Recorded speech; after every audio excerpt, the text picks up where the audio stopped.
Salut, c'est Marc-Alex. J'envoie un email par jour pour réussir à vivre de la musique à mes abonnés privés.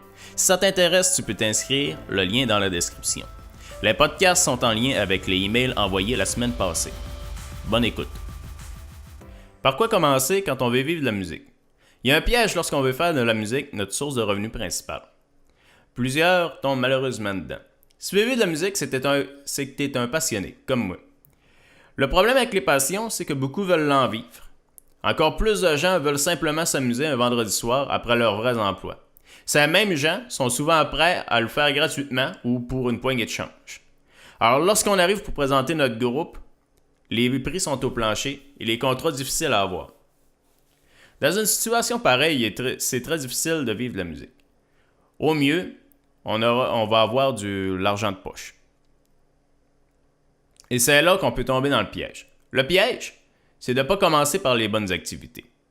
Si on commence par les mauvaises activités, les résultats arrivent tard ou pas du tout. Et on se décourage et on prend un autre emploi. Moi, c'était la boucherie. J'aimais bien le contact avec les gens puis couper de la viande. Mais chaque matin, lorsque je partais pour la boucherie, je me demandais pourquoi je faisais ça. À chaque fois que je faisais des pizzas ou des sous-marins, parce que oui, c'était à nous de faire ça, je me disais, mais quel gaspillage de talent et d'études pour finir par placer de pepperoni dans un sous-marin. Je travaillais à la boucherie les fins de semaine pour m'aider à arriver. J'ai eu la chance d'être épaulé par des gens réalistes qui m'ont montré la bonne voie. Une chance, parce que travailler là à temps plein, ça m'aurait rendu malheureux. Pas que je n'aimais pas l'emploi, mais parce que je me sentais pas du tout épanoui. Lorsqu'on pratique un autre emploi, on ne s'améliore pas en musique. Et plus le temps avance, plus on accorde d'importance sur ce qui apporte le pain sur la table. Et on finit par abandonner nos rêves. J'ai des amis à qui c'est arrivé, puis je veux pas que ça t'arrive. Ne t'inquiète pas si c'est ce qui t'arrive en ce moment.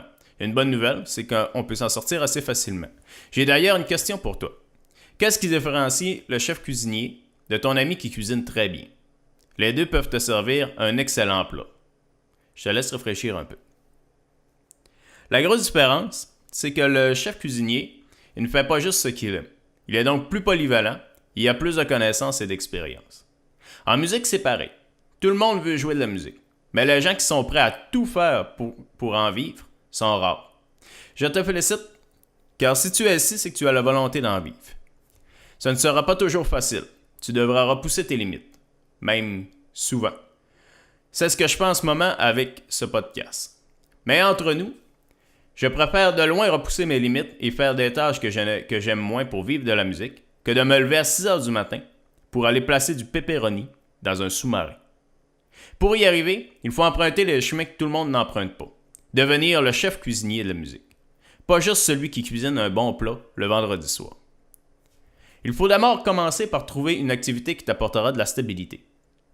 Dans mon cas, j'ai ouvert mon école de musique. Les avantages sont nombreux. Les revenus réguliers, des revenus de septembre à juin, de l'aide à la communauté locale, ça aide à se faire connaître. L'apprentissage régulier, oui, on apprend quand on enseigne.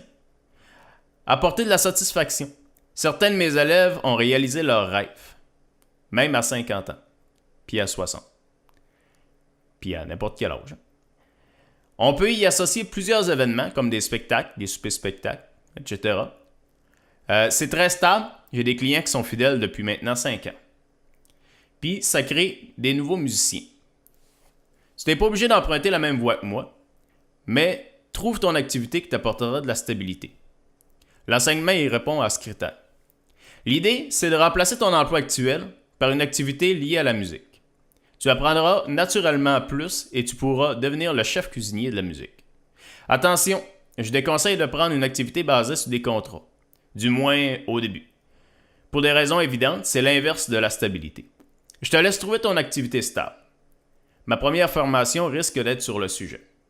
Étant donné que c'est nouveau pour moi, je ne sais pas du tout quand elle sortira.